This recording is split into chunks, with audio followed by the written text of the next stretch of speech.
चलत हनुमान भयहु तात मोहु जल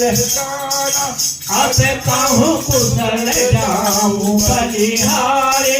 अनुज सहित सुख भवन कराई कोमल चित कृपाल रघुराई कपिते हेतु धरि पुराई सहज पानी सेवक सुखदायक सबहु तुरति करत रघुनायक सबहु नयन मम शीतल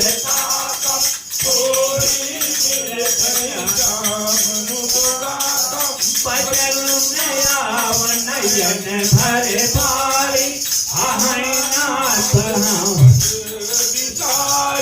देखी परम बिरहा कुल सीता बोला है कपि बिदु बचन